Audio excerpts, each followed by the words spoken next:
পটায়ার বাস আমাদের যেখানে ছেড়ে দিয়ে গেল সেখান থেকে একটা ট্যাক্সি নিয়ে আমরা সোজা পৌঁছে গেলাম হোটেলে, আইবিস রিভারসাইড।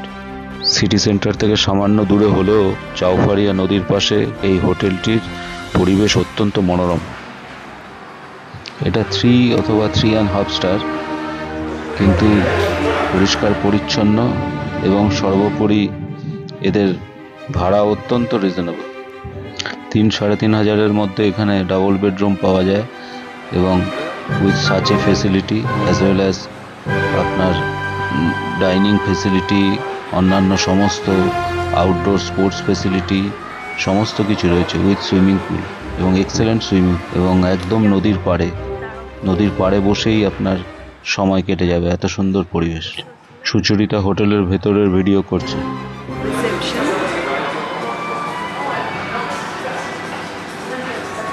প্রসঙ্গত এখানে কশন মানি ডিপোজিট রাখতে হয়, আমাদের 10,000 রাখতে হয়েছিল। আমি ক্রেডিট কার্ডে দিয়েছিলাম, ফেরার দিন এরা আবার ব্যাক করিয়ে দিয়েছিল। প্রসঙ্গত যারা আগের পটায়ার ভিডিওটা দেখেননি তারা ওপরের লিঙ্ক থেকে পটায়ার ভিডিওটা দেখে নেবেন। বুকিংয়ের সময় এদের ডাইনিং ফেসিলিটি নিলে দাম কম পড়ে।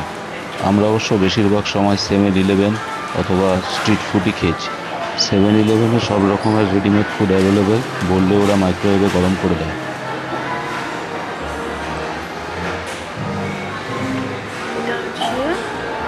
ব্যাংককে এখন গ্রিন ফেস্টিভ্যাল চলছে, তার ছবি।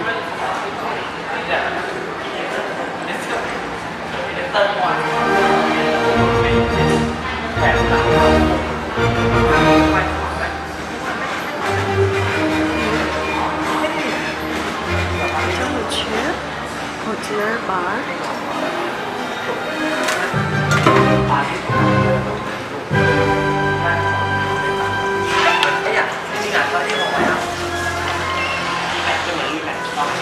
আমি এখন হোটেলের বারে দাঁড়িয়ে আছি আর ভিডিও ফটোগ্রাফি করছি।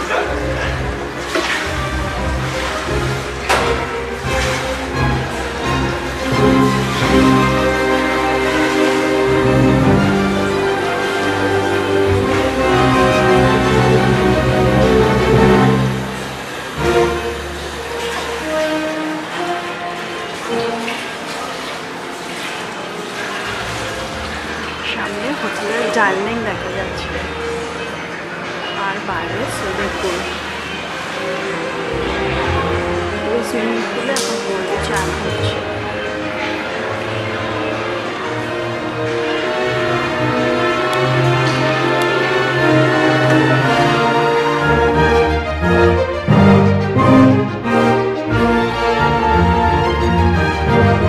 গোল্ডি সুইমিং পুলে সাঁতার কাটছে, তখন ওর 8 বছর বয়স। আমরা এখানে 5 দিন ছিলাম। গোল্ডি সকাল সন্ধ্যা দুবেলা স্নান করেছে। সুইমিংয়ের জন্য এরা আলাদা টাওয়াল প্রোভাইড করে, সেটা হচ্ছে গ্রিন রঙের। এটা সুইমিং পুলের পাশেই রাখা থাকে।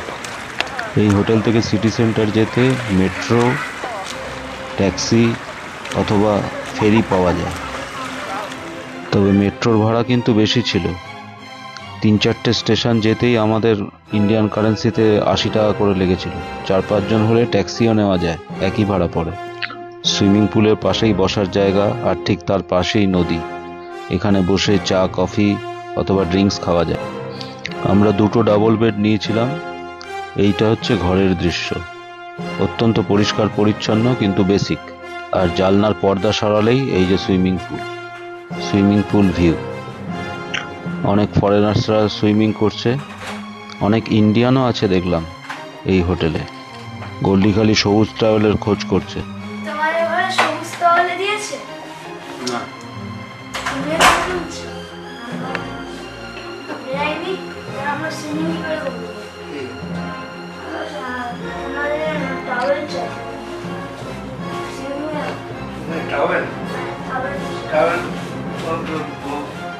বাথরুমের যে টাওয়েল আছে সেটা নিয়ে যাও। আমাদের গ্রিন টাওয়েল লাগবে, বাথরুমের টাওয়েলটা ছোট হবে। বাথরুম টাওয়েল কি হোয়াইট? হোয়াইট আছে। তার গ্রিন টাওয়েল কে বলেছে? গ্রিন টাওয়েল তো পাটায়াতে দিয়েছিল। হ্যাঁ, ওটা দিয়েছিল গ্রিন টাওয়েল। হ্যাঁ, কোন কান্ট্রি? রুমের টাওয়াল দিয়ে যে সুইমিংয়ের জন্য নিয়ে যাওয়া যাবে না সেটাও লক্ষ্য করেছে। ওই যে দেখা যাচ্ছে নদী, এদিকে অন্যান্য আউটডোর স্পোর্টসের ব্যবস্থা আছে। নদীতে হরেক রকমের বোট, ওপারে লম্বা লম্বা বাড়ি, খুব সুন্দর পরিবেশ। ওদিকে একটা ছোট্ট প্যাগোডা টাইপের রয়েছে, আর এই যে ছোট ছোট বোট নদীতে যাচ্ছে, বড় বড় বাড়ি, বেশিরভাগই হোটেল। আর এই যে ব্রিজটার ওপর দিয়ে মেট্রো রেল যাচ্ছে, আমরা ওই মেট্রো রেলে চড়েছি। আর এইগুলো হচ্ছে ফাস্ট বোট, যেটাতে করে কম্পারেটিভলি সস্তায় ব্যাংককের বিভিন্ন জায়গায় ঘোরা যায়। এই যে এই বোটগুলো বিভিন্ন কালারের আছে। এই বাড়িটার ওপরে সন্ধ্যাবেলা 1000 টাকা দিয়ে, আমাদের সময় 1000 টাকা ছিল, দিয়ে উঠলে খুব সুন্দর ভিউ পাওয়া যায়। এইটা হচ্ছে ফেরিঘাট, ওই ফেরিঘাট দিয়ে ওপারে যাওয়া যায়। এই যে ফেরিগুলো যাচ্ছে। আর এখানে এই হচ্ছে হেরিটেজ বোট, যেগুলো এখানে রাত্রির বেলা গান বাজনা হয়, অনেকটা গোয়ার মতো। সুন্দর পরিবেশ। আবার অনেক বড় মডার্ন টাইপের ফেরিও আছে, যেখানে এই যেটা দেখা যাচ্ছে, এখানে গান বাজনা হয়। আর এই ছোট ছোট বোটগুলো অনেকটা ছিপি নৌকার মতো, যেগুলো খুব ফাস্ট চলে। এগুলো হচ্ছে হেরিটেজ বোট, এখানে বোটিং করা যায়। আস্তে আস্তে সন্ধ্যা হয়ে আসছে, আমরা এবারে বেরোবো। এবার আমরা বেরিয়ে পড়েছি। এটা হচ্ছে সিয়াম সেন্টার, ওদের ওখানে সিটি সেন্টারের শপিং মল। আমরা মেট্রো করে এখানে এসেছি। মেট্রো একদম শপিং মলের সামনেই দাঁড়ায়, এবং মেট্রো স্টেশন থেকে ডাইরেক্ট শপিং মলে চলে আসার ব্যবস্থা আছে। সুন্দর শপিং মল, তবে শপিং মলটা আপস্কেল। তবে সিঙ্গাপুরের অর্চার্ড রোডের শপিং মলগুলোর মতো নয়, যেখানে কিছু হাতি দেওয়া যায়।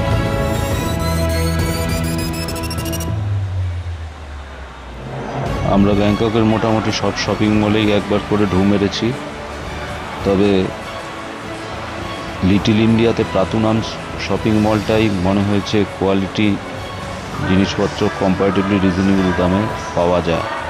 তবে সস্তা যদি বলেন, কলকাতা সবচেয়ে বেশি সস্তা। পাশেই রয়েছে এমবিকে, বিশাল শপিং মল, কিন্তু প্রাইস অনুযায়ী কোয়ালিটি আমার খুব একটা ভালো লাগেনি। তার পাশে রয়েছে সেন্ট্রাল শপিং মল, সেটা একটা আপস্কেল শপিং মল। তবে দামের অনুযায়ী প্ল্যাটিনামটাই হচ্ছে লিটল ইন্ডিয়া সবচেয়ে ভালো। এছাড়া চাতুচক মার্কেট আছে, যেটা সকালের দিকে বসে, সেটা ট্র্যাডিশনাল জিনিসপত্র পাওয়া যায়। এই আর আমরা যখন গেছিলাম ওখানে, তখন গ্যালাক্সি S6 লঞ্চ হয়েছিল, সেটা ডিসপ্লে হচ্ছিল। 10 বছর আগের ঘটনা।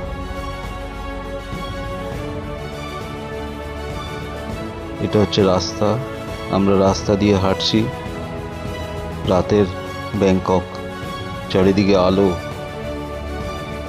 আমাদের পার্ক স্ট্রিটের মতো ওদের সেন্ট্রাল, ওপর দিয়ে পেডেস্ট্রিয়ান প্লাজা আছে, তার ওপর দিয়ে মেট্রো রেল। এই যে পেডেস্ট্রিয়ান প্লাজা দেখা যাচ্ছে।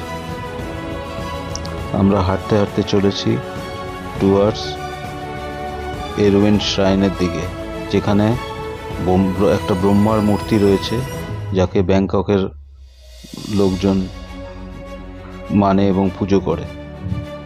আমরা সেটা দেখতে যাচ্ছি, হাঁটতে হাঁটতেই চলেছি অন্ধকার ব্যাংককের রাস্তায়। সিকিউরিটির কোনো প্রবলেম নেই, চারিদিকে আলোয় আলোকিত সুন্দর শহর ব্যাংকক। আর মেট্রো কানেক্টিভিটি অত্যন্ত ভালো, যে কোনো জায়গায় চলে যাওয়া যায় মেট্রো করে। আর ভিতরে ক্যানেল দিয়ে বোট চলে, কম খরচে ফেরিতে করে ব্যাংককের অনেক জায়গা দেখে নেওয়া যায়। দেখতে দেখতে আমরা এসে পড়লাম এরউইন শ্রাইন। এটা একটা ব্রহ্মার মূর্তি। এরউইন হচ্ছে একটা হোটেল, সেই হোটেলের মালিক নাকি বিভিন্ন প্রবলেমে পড়েছিলেন, কিছুতেই হোটেলটা শেষ করতে পারছিলেন না। তারপরে কারো উপদেশে তিনি ব্রহ্মার পুজো করেন, এবং তারপর নাকি তার সমস্ত প্রবলেম সলভ হয়ে যায়। তখনই তিনি এই মূর্তিটা স্থাপন করেন। সেটা অনেক দিন আগে, প্রায় 50-এর দশকে। এখানে যারা পুজো করেন তারা টাকা দিয়ে একটা টোকেন নেন এবং তারপরে যখন তার টার্ন আসে তখন ওনার পেছনে প্রফেশনাল নর্তকীরা গান করে নৃত্য করে আর যিনি পূজা দেবেন তিনি সামনে প্রার্থনা করেন। খুব সুন্দর দৃশ্য এবং এদের শিফট বেসিস, একদল চলে গেলে আবার আরেক দল নর্তকী আসে এবং দেখার মতো সুন্দর। এইখানে দেখা যাচ্ছে 3 জন মহিলা পুজো করছেন আর পেছনে নর্তকীরা ড্যান্স করছে। এনাদের প্রার্থনা হয়ে গেল, এবারে এনারা সরে যাচ্ছেন এবং আরেকজন মৎস্যবাবলি হাজব্যান্ড ওয়াইফ বা কাপেল তারা এসে প্রার্থনা করছে এবং পেছনে নর্তকীরা গান করছে এবং করে তারপরে এবার তারা নাচ শুরু করবে। দেখার মতো এবং তাদের নর্তকীদের সাজ পোশাকও দেখার মতো। নৃত্য ভঙ্গিমার সাথে মণিপুরী নৃত্যের অনেক মিল আছে দেখা যায়, বা বালি নৃত্যের সাথে অনেকটা মিল পাওয়া যায়। কিছুদিন আগেই শুনেছি এখানে নাকি বোম ব্লাস্ট হয়েছিল কাগজে পড়া এবং তাতে মূর্তিটা ক্ষতি হয়েছিল, তবে আবার গভর্নমেন্ট সেটাকে রেকটিফাই করেছে। এরুইন শ্রাইন দেখে আমরা মেট্রো করে ফিরে গেলাম হোটেলে। আমাদের হোটেল থেকে নিয়ারেস্ট মেট্রো স্টেশন 15-20 মিনিট হাঁটতে হয়। হোটেলে ফিরে নদীর পাড়ে গিয়ে বসলাম। নদীর পাড়ে দুপাশের দৃশ্য কি অসাধারণ।